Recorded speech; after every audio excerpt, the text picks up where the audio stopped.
Assalamualaikum warahmatullahi wabarakatuh. Alhamdulillahirabbil alamin. Wassalatu wassalamu ala asyrafil anbiya'i wal mursalin wa ala alihi wa sahbihi ajma'in. Segala puji bagi Allah yang telah melimpahkan rahmat dan karunia-Nya kepada kita semua, sehingga kita masih diberikan nikmat kesehatan, nikmat Islam, dan nikmat iman. Salawat berangkaikan salam tidak lupa kita curahkan kepada Nabi kita, yakninya Nabi Yuna Muhammad sallallahu alaihi wasallam, yang telah membawa kita dari alam jahiliyah ke alam yang berilmu pengetahuan seperti yang kita rasakan pada saat ini. Baiklah, perkenalkan nama saya Suci Humaira dengan NIM 2414040029 dari Program Studi Tadris Matematika Fakultas Tarbiyah dan Keguruan UIN Imam Bonjol Padang. Pada video kali ini, saya akan menjelaskan tentang konsep pendidikan dalam Quran Surah Al-Kahfi ayat 25-27. Saya akan membacakan ayatnya, terjemahannya, asbabul nuzul, penafsiran, dan nilai pendidikan yang terkandung dalam Quran Surah Al-Kahfi ayat 25-27. Pertama, saya akan membacakan Quran Surah Al-Kahfi ayat 25 sampai dengan 27. A'udzu billahi minasyaitonir rajim. Bismillahirrahmanirrahim. Walabithu fi kahfihim thalathami'atin sinina wazdadu tis'a. Qulillahu a'lamu bima labithu lahu ghaibus samawati wal ardh. Absir bihi wa asmi' ma lahum min dunihi min waliyyin wa la yushriku fi hukmihi ahada. Watlu ma uhiya ilaika min kitabi rabbik ma mubaddila likalimati wa lan tajida min dunihi multahada. Shadaqallahul azim. Terjemahan dari Quran Surah Al-Kahfi ayat 25 sampai dengan 27. Dan mereka tinggal dalam gua selama 300 tahun dan ditambah 9 tahun. Katakanlah, Allah lebih mengetahui berapa lama mereka tinggal di gua. Miliknya semua yang tersembunyi di langit dan di bumi. Alangkah terang penglihatannya dan alangkah tajam pendengarannya. Tidak ada seorang pelindung pun bagi mereka selain Dia, dan Dia tidak mengambil seorang pun menjadi sekutunya dalam menetapkan keputusan. Dan bacakanlah Muhammad apa yang diwahyukan kepadamu, yaitu kitab Tuhanmu Al-Quran. Tidak ada yang dapat mengubah kalimat-kalimatnya, dan engkau tidak akan dapat menemukan tempat berlindung selain kepadanya. Asbabul nuzul dari Quran Surah Al-Kahfi ayat 25 sampai dengan 27 yaitu bermula dari suatu peristiwa besar yang terjadi di Mekah, di mana kaum musyrikin Mekah bersekutu dengan kaum Yahudi Madinah untuk menguji kenabian Nabi Muhammad SAW. Mereka mengutus beberapa orang untuk menemui para pendeta Yahudi dan meminta pertanyaan sulit yang dapat digunakan untuk menguji kebenaran ajaran Nabi Muhammad SAW. Para pendeta Yahudi kemudian memberikan 3 pertanyaan yang hanya diketahui oleh orang-orang yang memiliki pengetahuan dari kitab suci terdahulu. Salah satunya mengenai kisah Ashabul Kahfi, sekelompok pemuda beriman yang melarikan diri ke dalam gua dengan keyakinan bahwa Nabi Muhammad SAW tidak akan bisa menjawab. Kaum musyrikin mengajukan pertanyaan ini sebagai perangkap. Ketika ditanya, Nabi Muhammad SAW menjawab bahwa beliau akan memberikan jawabannya esok hari. Namun, beliau lupa mengucapkan insya Allah. Akibatnya, wahyu yang berisi jawaban tersebut tidak segera turun, melainkan tertunda selama 15 hari. Penundaan ini menjadi kesempatan bagi kaum kafir Mekah untuk mengejek dan menghina Nabi Muhammad SAW, meragukan kenabiannya dan mempertanyakan mengapa Tuhannya tidak kunjung memberikan jawaban. Penantian yang panjang ini menjadi ujian berat bagi Nabi dan para pengikutnya.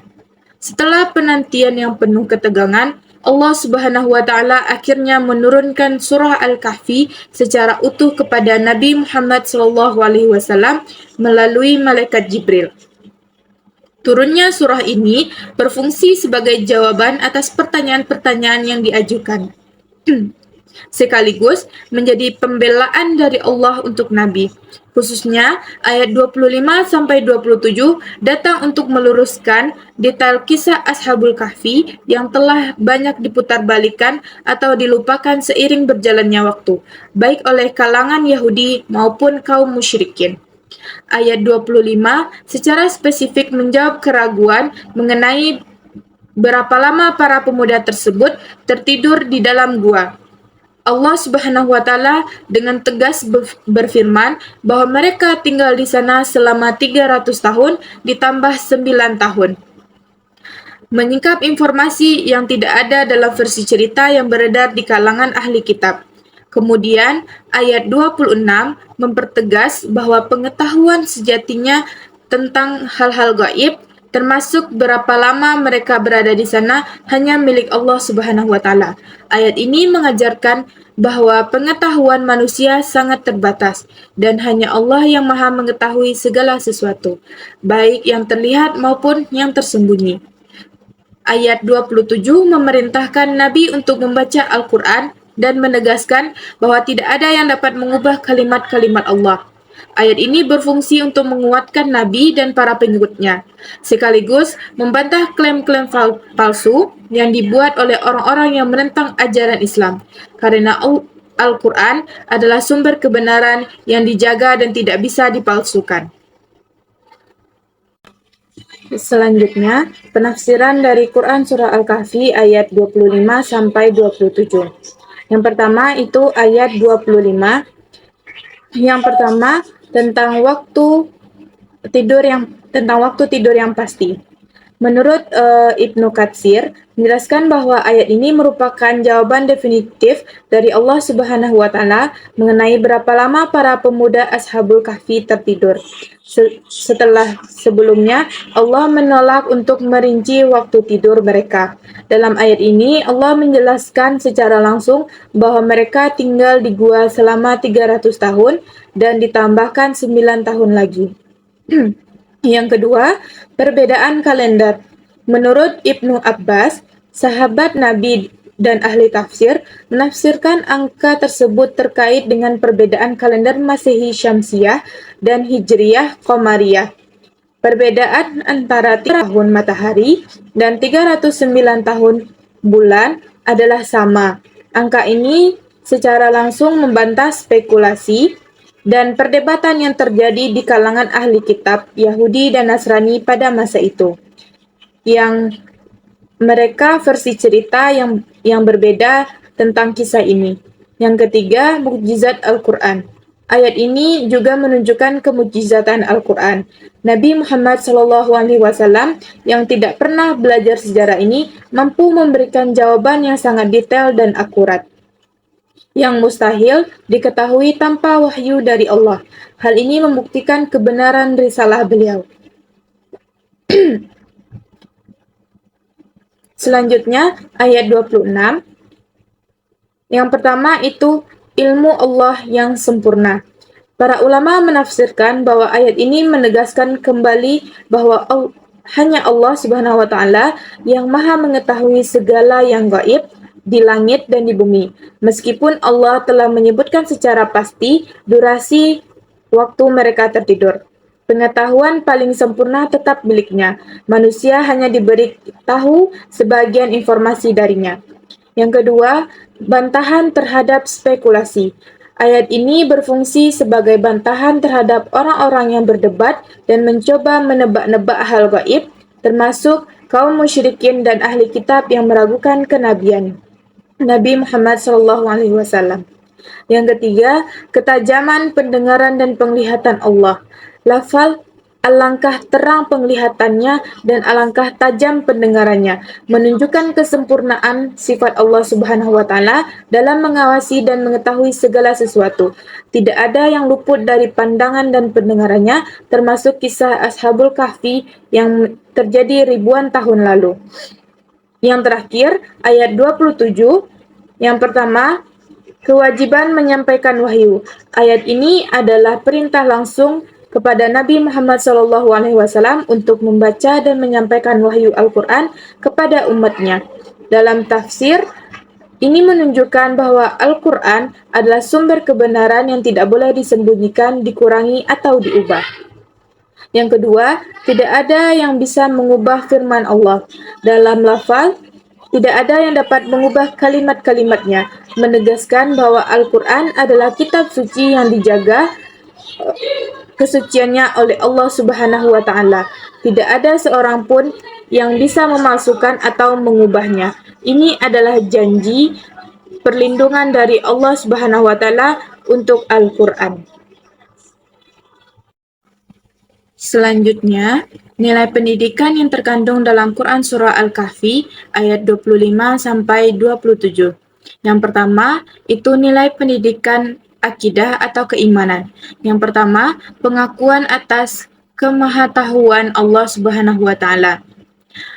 Dalam ayat 25-26 menegaskan bahwa hanya Allah yang mengetahui perkara gaib seperti berapa lama Ashabul Kahfi tertidur. Ini mendidik umat Islam untuk mengakui bahwa ilmu Allah tidak terbatas, sementara pengetahuan manusia sangatlah terbatas. Yang kedua, keyakinan pada janji Allah. Melalui ayat ini, umat Islam diajarkan untuk percaya pada mukjizat dan janji Allah, termasuk kisah luar biasa tentang para pemuda yang tertidur selama ratusan tahun untuk melindungi iman mereka. Yang kedua, itu nilai pendidikan epistemologi atau sumber pengetahuan. Yang pertama, Al-Quran sebagai sumber kebenaran yang mutlak. Ayat 27 memerintahkan Nabi Muhammad SAW untuk membaca wahyu dari Tuhannya dan menegaskan bahwa tidak ada yang dapat mengubah kalimat-kalimatnya. Ini mengajarkan bahwa Al-Quran adalah satu-satunya sumber pengetahuan yang benar dan tidak dapat diganggu-gugat. Yang kedua, sikap kritis dan terhadap informasi. Latar belakang turunnya ayat ini, di mana kaum musyrikin dan ahli kitab berdebat tentang kisah Ashabul Kahfi, mengajarkan untuk bersikap kritis terhadap informasi, terutama berkaitan dengan hal gaib dan hanya mengandalkan wahyu dari Allah Subhanahu wa taala. Yang ketiga, nilai pendidikan akhlak. Kerendahan hati. Yang pertama itu kerendahan hati atau tawadhu'. Dengan menyadari keterbatasan ilmu manusia di hadapan Allah, seorang mukmin dididik untuk bersikap rendah hati. Tidak sepatutnya manusia berdebat dan sombong dengan pengetahuan yang ia miliki, terutama tentang perkara gaib, karena itu adalah milik Allah sepenuhnya. Yang kedua, bergantung sepenuhnya kepada Allah atau tawakal. Ayat 27 mengingatkan bahwa tidak ada tempat berlindung yang sejatinya selain kepada Allah Subhanahu wa taala. Ini mengajarkan nilai tawakal, yaitu menyerahkan segala urusan dan mencari perlindungan hanya kepada Allah Subhanahu wa taala. Yang ketiga, kesabaran dalam menghadapi ujian. Kisah Ashabul Kahfi yang menjadi cobaan dari penguasa zalim mengajarkan pentingnya kesabaran dan mempertahankan keimanan. Para pemuda tersebut memilih bersabar dalam ketaatan kepada Allah dan hasilnya mereka dilindungi olehnya. Yang terakhir, nilai pendidikan kepatuhan, yaitu ketaatan kepada Allah. Dalam Quran surah ayat 27, untuk membacakan Al-Quran secara rutin, mengajarkan nilai ketaatan dalam menjalankan setiap perintah Allah. Ini tidak hanya berlaku bagi Nabi, tetapi juga seluruh umat Islam untuk menjadikan Al-Quran sebagai pedoman hidup. Demikianlah penjelasan dari saya tentang konsep pendidikan dalam Quran Surah Al-Kahfi ayat 25 sampai dengan 27. Kalau ada kata-kata saya yang salah, saya mohon maaf. Semoga yang saya sampaikan dapat bermanfaat bagi kita semua. Saya akhiri. Wassalamualaikum warahmatullahi wabarakatuh.